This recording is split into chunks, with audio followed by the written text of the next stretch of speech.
Estamos de volta com o programa Cláudio Alves, sem censura.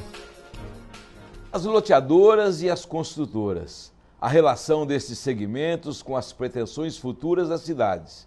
Assuntos para seguirmos nessa agradável conversa que eu tenho hoje com um convidado internacional, o professor José Antônio Bandeirinha, da Universidade de Coimbra, em Portugal. Professor, nós falamos aí um pouco por cima com relação às construtoras.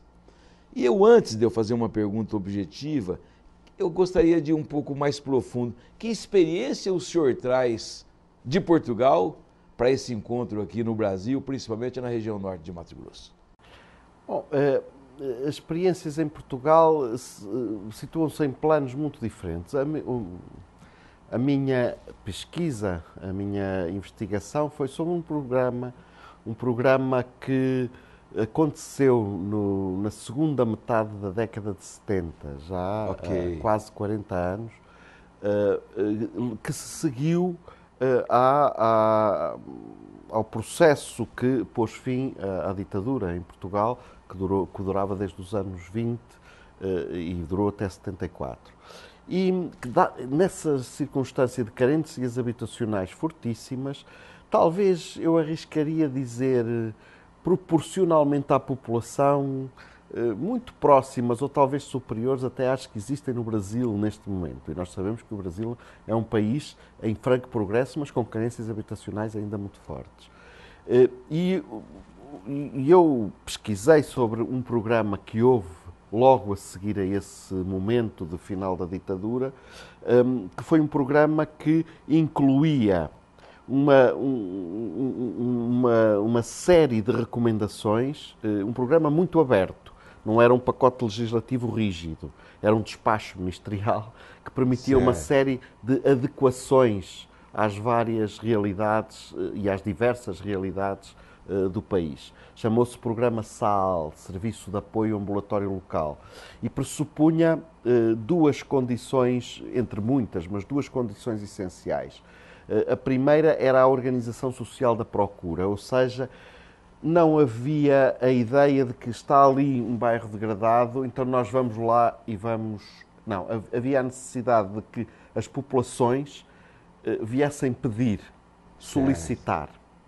E viessem solicitar organizadas. Não era o senhor A ou B ou C e os outros não quererem, tinham que fazer uma associação, tinham que registar os seus estatutos no notário, tinham que fazer uma assembleia, eleger uma direção por voto.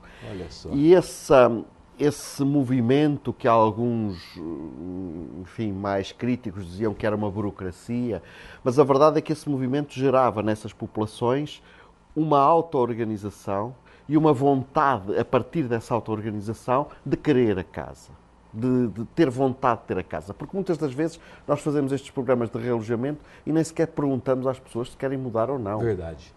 Dizemos, o senhor está aqui mal, aos meus olhos o senhor está aqui mal, e portanto sai daí e vai para um programa... Muito subjetivo. Exatamente.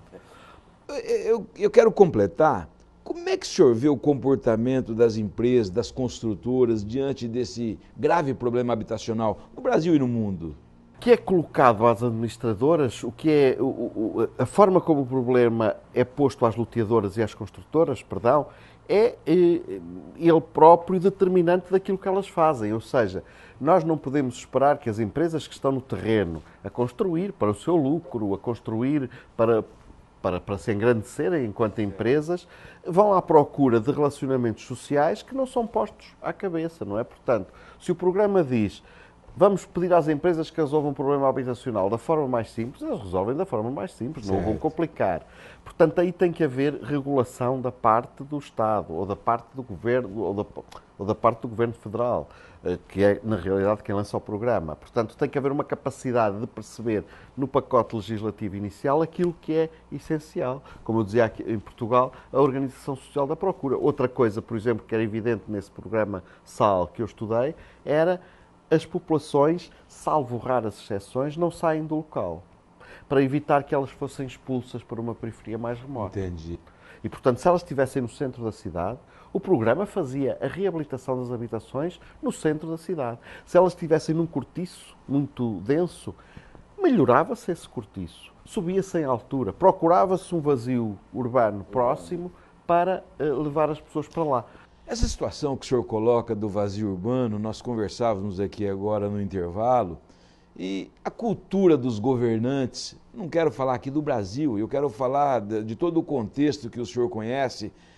A classe política, ela tem essa cultura com relação a esses vazios urbanos? Não, é difícil, sabe? Eu até, por vezes, tenho alguma dificuldade social, digamos assim, em falar neles. Porque, na verdade, e eu sou arquiteto de formação, mas não estou a falar num interesse corporativo, não estou a falar num interesse que diz respeito exclusivamente aos arquitetos. Mas, na verdade, os únicos profissionais que são treinados para fazer densidade, zona urbana densa, com qualidade, são os arquitetos. Certo. E há exemplos fabulosos, quer como estudos de organização espacial e arquitetónica de espaços centrais urbanos, que não são para populações de baixa renda. Em muitos lugares do mundo, a população de renda altíssima e a população de renda de luxo habita espaços urbanos densos. Nós conhecemos alguns dos centros das cidades nova-iorquinas, americanas, particularmente Nova Iorque, particularmente Manhattan. É uma das densidades maiores do mundo e é de luxo. Exato. Neste momento, na Europa, em muitas metrópoles, em muitas capitais, os espaços centrais estão a ser reabilitados para populações de luxo.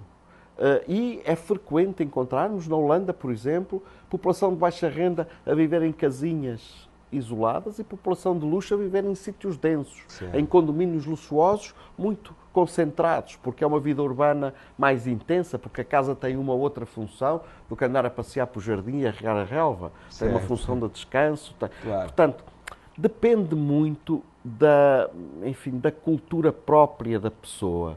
E se a pessoa tem uma raiz também suburbana, que gosta de ter o seu quintalzinho, a sua churrasqueira, a sua rede para estar no jardim, é difícil perceber a intensidade da vida urbana. Professor, eu quero falar, embora o nosso programa é para todo o estado de Mato Grosso, falar um pouco da realidade do município de Sinop, da qual, em passados, eu inclusive fiz parte de administrações municipais. O Cidadão é uma cidade que cresce 12% ao ano praticamente. Mato Grosso cresce 10% ao ano, é uma das maiores taxas de crescimento do mundo. O administrador público se depara no final de semana da seguinte condição, porque o órgão público fecha na sexta e reabre apenas na segunda-feira. Cidadãos que têm o sonho por uma casa se reúnem com 4, 5 amigos. Enquanto a prefeitura está fechada na sexta, volta lá na segunda, já tem uma casa construída. Como combater isso e como passar isso para a cultura, que essa questão da densidade, essa questão da habitação, ela é um problema geral. Como incutir na cabeça do cidadão isso? Sinop é uma cidade realmente fantástica. Eu tive muita sorte e estou muito agradado por ter a oportunidade de conhecer uma cidade que tem uma perspectiva tão futurante, que está em pleno crescimento. E esse pleno crescimento não é um crescimento custoso, não é um crescimento doloroso, é um crescimento otimista. Sente-se um grande otimismo. Esse otimismo, eu diria que é, acima de tudo, é um otimismo, obviamente, das pessoas e de cada um, da prosperidade de cada um, mas é também uma fé na capacidade da cidade. Há uma vontade que a cidade se assuma, se venha a assumir. De toda a sociedade. E, portanto, para existir cidade, para existir essa cidade que todos os habitantes de Sinop, e particularmente aqueles com mais responsabilidades sociais e políticas, querem, tem que haver necessariamente algum sistema gregário mais denso que possa aproximar essas pessoas todas. Isso consegue-se, sempre se conseguiu, eu não consigo outra maneira, através do planeamento urbano. Ok. Ainda hoje, as habitações do futuro. E logo depois dos comerciais, habitações no centro-oeste do país. Voltamos já. O programa Cláudio Alves, sem censura, volta já. Fique sabendo sem censura. Um oferecimento sonoticias.com. as principais notícias de Mato Grosso. O Plano Diretor é um instrumento básico da política de desenvolvimento do município. Sua principal finalidade é orientar a atuação do poder público e da iniciativa privada na construção dos espaços urbanos e rural, na oferta dos serviços públicos essenciais, visando assegurar melhores condições de vida para a população.